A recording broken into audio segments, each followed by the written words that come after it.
নিশা তার স্বামী সুযোগ, শ্বশুরমশাই অমনবাবু এবং শাশুড়িমা বিথিকা দেবীর সঙ্গে বাস করে। আর তারা ভীষণই সংস্কারী পরিবার। বিশেষ করে বিথিকা দেবী সবসময় সাদামাটা সাজগোজ পছন্দ করে, আর ফ্যাশন জিনিসটাই সে মোটেই পছন্দ করে না। কিন্তু নিশা একেবারে অন্য ধরনের। সে সবসময় ফোন নিয়ে বসে থাকে আর শহরে মেয়েরা কেমন ধরনের ফ্যাশন করে, কেমন ধরনের পোশাক আশাক পরে, তারা কিভাবে সাজগোজ করে, কিভাবে হেয়ারস্টাইল করে ইত্যাদি জিনিস নিশা পর্যবেক্ষণ করতে থাকে। আর সে যেহেতু গ্রামবাসিনী, তাই তার শহুরে ফ্যাশনের উপর ভীষণ পরিমাণে চোখ থাকে।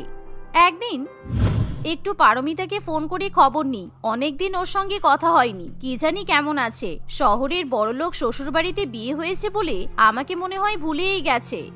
এই বলে নিশা তার শহুরে বান্ধবী পারমিতাকে ফোন করে। কিরে পারমিতা, অনেকদিন তোর সঙ্গে দেখা হয় না, তাই আমি ঠিক করেছি শহরে তোর শ্বশুরবাড়িতে ঘুরতে যাব।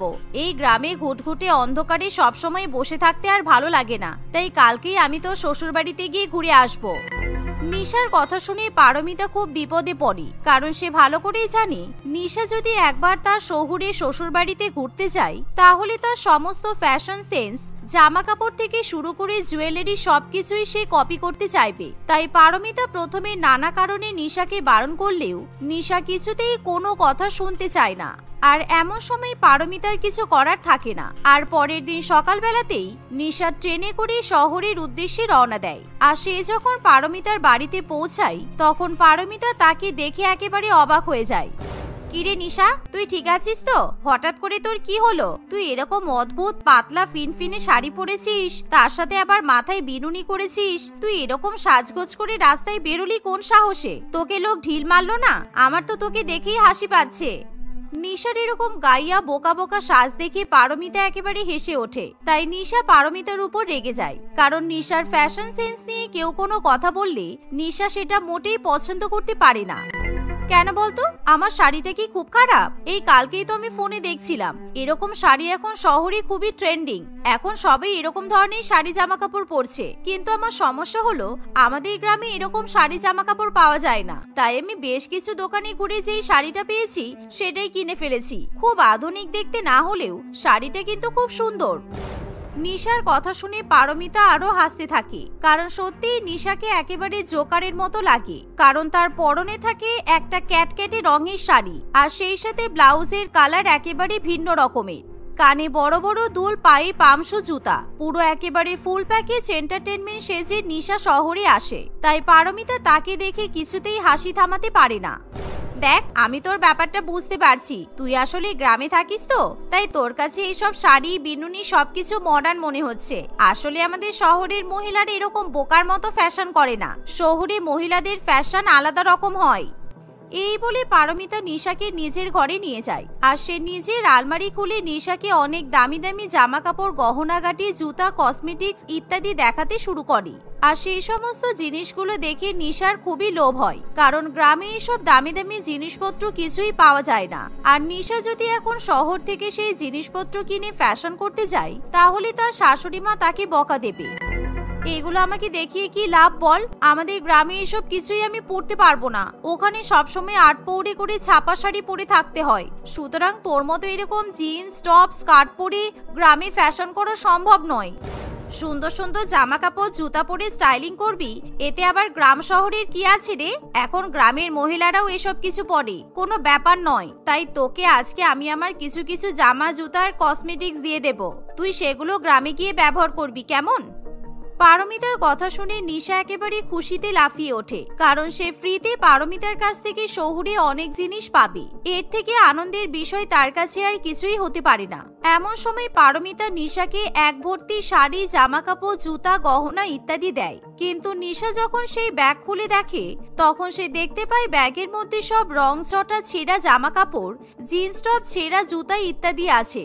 আর যা দেখে নিশা বলে, এ কি পারমিতা, তুই আমাকে ফ্যাশন করার জন্য শাড়ি জামা কাপড় দিলি, কিন্তু এগুলো ছেঁড়া ফাটা কেন? আর দেখ, রংগুলো কেমন যেন কালো কালো হয়ে গেছে। না না, আমি এগুলো কিছুতেই গ্রামে নিয়ে যাব না। তোর যদি অন্য কোনো নতুন জামা টামা থাকে তাহলে আমাকে দে।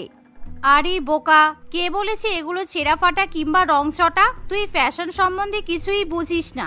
চারিদিকে তাকিয়ে দেখবি আমাদের এলাকায় সব মেয়েরা এরকম ছেঁড়া ফাটা জিন্স পরে ঘুরে বেড়ায়। ওরা গোটা জিন্স কখনোই পরে না, কখনো থাইয়ের কাছে কাটা থাকে, কখনো হাঁটু থেকে কাটা থাকে। এটাই তো স্টাইল। আর তুই বলছিস এসব জামা কাপড় রংচটা কালো হয়ে গেছে? সেটা নয়, এগুলো মনোক্রোমেটিক স্টাইল, যেটা এখন ট্রেন্ডিং। পারমিতা নিশাকে এভাবেই ভুলভাল বোঝাতে থাকে আর নিশাও খুশি হয়ে সেই পুরানো জামা কাপড় নিয়ে গ্রামের উদ্দেশ্যে রওনা দেয়। আর গ্রামে যাওয়ার পর সে এক মুহূর্ত সময় নষ্ট করে না। সে ছেঁড়া ফাটা জামা কাপড় পরে সারা বাড়িতে ঘুরতে শুরু করে। আর অন্যদিকে পারমিতার শাশুড়ি মা তাকে বলে, কি ব্যাপার বৌমা, তুমি যে বলেছিলে গরিব মানুষদের তোমার পুরানো জামা কাপড় দান করবে, সেই জন্য তো জামা কাপড়গুলো তুমি ব্যাগে ভরে রেখেছিলে। সেই জামা কাপড়ের ব্যাগ কোথায় গেল? আরে কোনো জামা কাপড় দান করতে হবে না মা, আমি সব জামা কাপড়ের ব্যবস্থা করে দিয়েছি। এই বলে পারমিতা মুচকি মুচকি হাসতে শুরু করে। অন্যদিকে নিশা যখন তার গ্রামের বাড়িতে ওরকম ছেঁড়া জিন্স ছেঁড়া টপ পরে ঘুরে বেড়ায়, এমন সময় তার কাছে সুযোগ এসে বলে, এ কি নিশা, তুমি জানো না এখন বাবা আর মা জমিতে চাষ করতে যাবে? চারিদিকে কাজের ব্যস্ততা, আর তুমি এখন সারা বাড়ির মধ্যে সবার সামনে দিয়ে এরকম অসুবের মতো ছোট জামা পরে ঘুরে বেড়াচ্ছ? এটাই আমার স্টাইল। যাও শহরে গিয়ে আমার বোন কিংবা অন্যান্য মহিলাদের দেখে এসো, ওরা সবসময় এরকম ছোট ছোট জামা কাপড় পরে, কিন্তু কেউ কাউকে তোমার মতো কোনো কথা শোনায় না। শহরের ব্যাপার আলাদা আর গ্রামের ব্যাপার আলাদা, তাই তুমি ঘরে গিয়ে জামা কাপড় পরিবর্তন করে শাড়ি পরে এসো। আর তাছাড়া তুমি সারা বাড়িতে এরকম হিল জুতা পরে ঘুরে বেড়াবে না বলে দিলাম, ফাঁকা পায়ে ঘুরে বেড়াবে। আমি কিছু করতে পারবো না। আর শহর গ্রাম বলে কোনো ব্যাপার নয়, আমি একদমই শাড়ি পরবো না। আর যদি শাড়ি পরি তাহলে হাত কাটা ব্লাউজ দিয়ে পরবো, এই আমি তোমাকে বলে দিলাম। আর আমি সারা বাড়িতে কিন্তু জুতা পরেই ঘুরবো। এই বলে নিশা তার বরের কথা অমান্য করে গটগট করে সেখান থেকে চলে যায়। আর দেখতে দেখতে এভাবেই কিছুদিন কাটে। কিন্তু গ্রামের মধ্যে নিশার অসভ্যতামি দিন দিন বাড়তে শুরু করে। এতদিন সে নিজের শ্বশুর বাড়িতে অসভ্যদের মতো জামা কাপড় পরে থাকতো, কিন্তু এখন সে গ্রামের রাস্তা দিয়েও অসভ্যদের মতো জামা কাপড় পরে হাঁটতে শুরু করে। আর গ্রামের সকলেই তাকে নিয়ে খারাপ খারাপ মন্তব্য করতে থাকে। তাই একদিন নিশা পারমিতাকে ফোন করে বলে, পারমিতা, তুই আমাকে কি জামা কাপড় দিয়েছিস বলতো? আমি ভেবেছিলাম সবাই আমার ফ্যাশন দেখে জ্বলে পুড়ে ছাই হয়ে যাবে, কিন্তু কেউ তো আমার সঙ্গে ঠিক করে কথা বলতেই চাইছে না, বরঞ্চ আমার পেছনে আমাকে পাগল বলছে। আরে তোর গ্রামের লোকেরা একেবারে অশিক্ষিত, ওরা কিছুই বোঝে না, তাই তুই একদম এই বিষয়ে কাউকে পাত্তা দিস না। আর শোন, আমি তোর সঙ্গে পরে কথা বলবো, কারণ এখন আমি গামছা প্রিন্টের শাড়ি কিনতে এসেছি। এই বলে পারমিতা ফোন রেখে দেয়। আর এমন সময় নিশার মন গিয়ে পড়ে গামছা প্রিন্টের শাড়ির উপর। কিন্তু ফ্যাশন করার জন্য সে কিভাবে ওরকম শাড়ি জোগাড় করবে কিছুই বুঝে উঠতে পারে না। আর এমন সময় নিশার মাথায় একটা বুদ্ধি আসে, আমার শ্বশুর বাড়িতে তো আবার গামছা নেই, সবাই তোয়ালে ব্যবহার করে। আমি যদি গামছার বদলে তোয়ালে পরি তাহলে আমাকে খুব খারাপ দেখাবে না। আমি এক কাজ করি, বাড়িতে যতগুলো তোয়ালে আছে সবকটা তোয়ালে সেলাই করে একটা শাড়ি বানাই, তারপর সেই তোয়ালের শাড়ি পরে আমি ঘুরে বেড়াবো, আর সবাই আমাকে দেখে একদম চমকে যাবে। এই বলে নিশা গায়ের মধ্যে 2-3টে তোয়ালে জড়িয়ে নেয়। আর সে গ্রামের লোকেদেরকে নিজের ফ্যাশন দেখানোর জন্য সাত সকালবেলা বাজারে, দোকানে, খেতে সব জায়গায় ঘুরে বেড়াতে থাকে। আর তাকে দেখে তার শ্বশুরমশাই এবং শাশুড়ি মা খুবই লজ্জিত বোধ করে, কারণ সেই গ্রামে তাদের একটা মান সম্মান আছে। বৌমা, তুমি কি লাজ শরমের মাথা একেবারে খেয়ে নিয়েছো? তুমি সংস্কারী পরিবারের মেয়ে বলেই কিন্তু তোমাকে আমি বাড়ির বউ বানিয়ে নিয়ে এসেছিলাম, আর তুমি এরকম ছোট লোকের মতো জামা কাপড় পরছো। তুমি গায়ে তোয়ালে জড়িয়ে ঘুরে বেড়াচ্ছ কেন? এটা মোটেই ছোট লোকেদের মতো জামা কাপড় নয় মা, আসলে আপনারা গ্রামবাসী তো, তাই জন্য এখনো আদিম যুগে পড়ে আছেন, আর আমি একটু স্টাইল করছি বলে আমাকে আটকাচ্ছেন। কিন্তু আমি আপনাদের কোনো কথা শুনবো না। শহরের মেয়েরা গামছা প্রিন্টের জামা কাপড় পরতে পারে, তাহলে আমি গ্রামের বউ হয়ে তোয়ালে পরতে পারি না কেন? এই বলে নিশা সেখান থেকে চলে যায়। আর দেখতে দেখতে কিছুদিন কাটে। আর প্রত্যেক দিনই নিশা এমন কিছু কিছু জামা কাপড় পরে যে জামা কাপড় আর চোখে দেখা যায় না। আসলে সে একদমই বুঝতে পারে না যে পারমিতা তাকে সবসময় ভুলভাল ফ্যাশন করতে উস্কে দিচ্ছে। এমনই একদিন পারমিতা নিশাকে ফোন করে বলে, জানিস নিশা, তুই কিন্তু 5 তলা হিল ট্রাই করতে পারিস।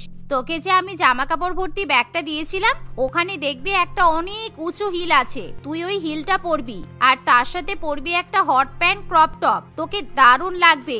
চোখে মুখে একটু লাল লাল লিপস্টিক লাগিয়ে নিবি, একেবারে পুরো পরীর মতো দেখাবি তোকে।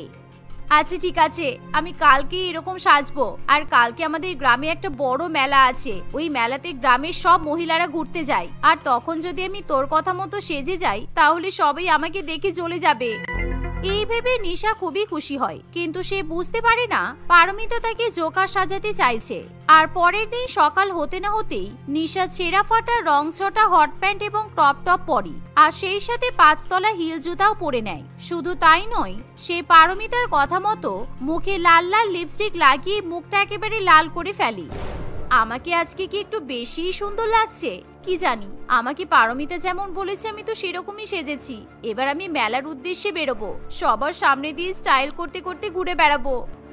এই বলে নিশা যখন বাড়ি থেকে বেরোয় তখন তার কাছে সবকিছুই যেন ছোট ছোট বলে মনে হয়, কারণ তার হিল জুতা বেশ ভালোই উঁচু।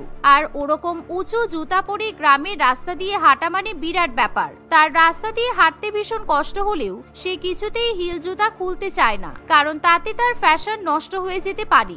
এমন সময় সে যখন মেলার উদ্দেশ্যে যায় তখন তার পাশাপাশি মহিলারা তাকে দেখে ভীষণই খিল্লি করতে শুরু করে। অশিক্ষিত কোথাকার, আমাকে দেখে কেমন করে হাসাহাসি করছে। আসলে সবাই হাওয়াই চপ্পল পরে মেলায় যাচ্ছে তো, তাই আমার হিল জুতা দেখে সবার হিংসা হচ্ছে।